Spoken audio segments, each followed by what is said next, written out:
Now to something a little bit different. Over 15,000 books have been banned across the United States in the last 4 years. Forbidden in 43 states, outlawed in over 400 school districts.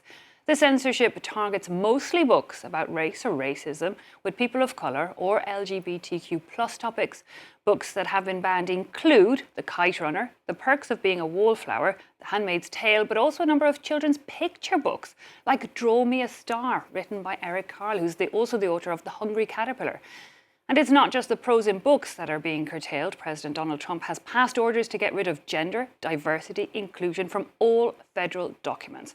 Well, to take a look at the reasons behind all of this and the impact it is having, we can speak now to Senior Programme Manager, Freedom to Read at PEN America, Sabrina Baeta. Thanks so much for your time. Can I start by asking you just to give us a clearer picture on all of this? To what extent is censorship on books increasing in the US? It sounds quite alarming from outside. Right, and it is quite alarming because, as you described, this is a nationwide issue that we've witnessed. What you just referenced is in public schools in the United States. That is what our research focuses on. And public schools in the United States, up until now, have been able to largely be able to show a pluralistic, full education, but more and more we're seeing that certain topics, certain materials, and of course certain books are being targeted. And from what I read, it seems that there's been this increased censorship since 2021. I mean, what happened then to lead to this?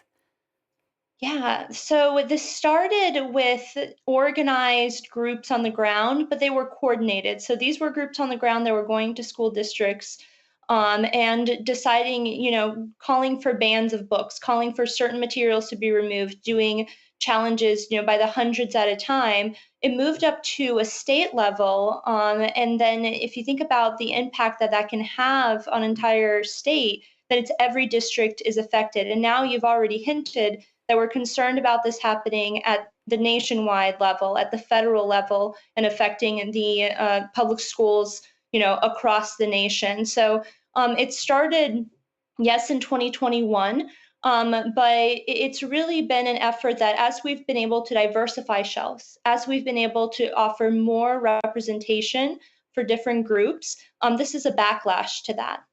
And the groups, these on the ground groups, I mean, what type of people, what type of groups are they? They're Christian nationalist groups largely.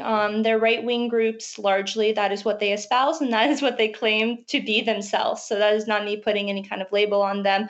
And they're trying to espouse those values and their ideologies onto, not just their own students, but everybody else's students. Because before we look at how the process would work to go to ban a book, I mean, give us an idea of the types of books that they're banning. There seems to be clear themes that are being targeted. Yes, you've already, done a wonderful example of showing what types of books. So those are books with characters or people of color. Those are books that deal with race and racism, the real history of race and racism in the United States, books about LGBTQ people and characters, as well as ones that have sexual references and reference sexual violence or sexual assault. And within these books, we've also seen other categories of books with visuals have been heavily targeted, including, like you mentioned, picture books, something as innocuous as, a picture book that has two moms. That is something that is being banned. But a lot of the picture books, I mean, if it's a certain group of Christians with their certain beliefs, the two moms, I can see how they might want to challenge that. But a lot of the books, it just seems like they're calling for inclusion. There's one about a rabbit that wears a woolly jumper. There's also a question of how we sexualize things that aren't necessarily sexual. There was a book about unicorns and glitter that also got banned because there's a goblin in it and we can see his bum, which makes me think, why isn't Donald Duck then censored? That is a great question, and perhaps one I ask myself every day. But I always say the only trait all of these banned books have that, defines them all together in one place is that they've been banned. It's not because they even all share the same kind of content It is simply because they've ended up on this ban list. And what impact is that having then, that ban? I mean, because it seems like it's over 40 states have put quite a number of books on their banned list. So what impact, what are people not getting to read, more or less? Yeah, so over 40 states have had some kind of banning activity within, one or more school districts. And it's detrimental. It's detrimental to the students who no longer have access to those materials. Also, we are looking at materials that were previously available. So these, a school library is not randomly stocked. Expert librarians chose these books for these library shelves, and they were removed based on the content. So these are books that were supposed to be available to students. We're supposed to help them through, either for entertainment, for educational knowledge, or because it's age relevant to them. And now they don't have access to that book anymore. And it's detrimental also to the librarians and teachers who are being harassed and targeted by the people who are pushing for books to be banned. And who actually makes the decision to ban the book? Because you have the grassroots groups that, pushing for their cause, but who actually removes them from the shelves? So you ask another great question that we've been asking ourselves in this movement, because people that we would not think could remove books are suddenly removing books. We've seen a lot of self-censorship of school districts who are afraid of getting in trouble. So it may be even school administrators or officials who are removing the books, but we've also seen that they're responding largely to what they think are directives from their states, either through vague legislation or due to the fear and intimidation by these parent groups. And I say parent groups, but really they're, book banning groups. And we've looked at the impact on students not getting access to these books. Do you think there's also an impact on authors?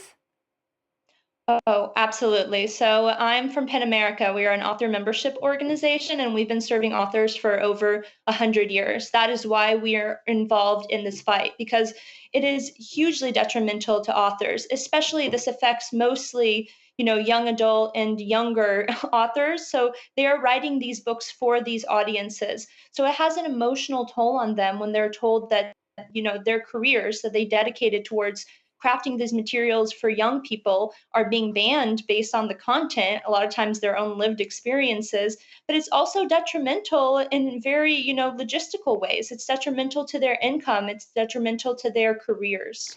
And how do you go about acting as a counterweight to these bans then?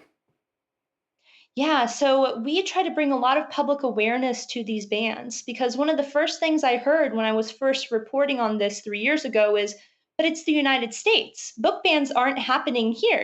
We are supposed to be a country that espouses free expression and freedom of speech. And this seems so against any of our principles. So we try to bring great public awareness to this cause, as well as uplift these crisis cases of where this is happening so that people can fight in their communities. And finally, I mean, again, the surge seems to have started 3 years ago, so it's not a thing linked to the current president of the United States. But we have seen what he has called for when it comes to federal documents. He also wants to curtail a lot of language. How do you see things under the current presidency? Yeah, exactly as you have talked about, this is a larger movement. It's the movement that maybe underpins all of this. And we have grave concerns that this next administration has absolutely pointed to limiting more of this content, what we've seen at a state level, doing that at the federal level. Okay, Sabrina Baeta of PEN America, will have to leave it there, but thank you so much for staying up and joining us here on France 24 to give us a better insight of the situation there when it comes to book banning across the United States.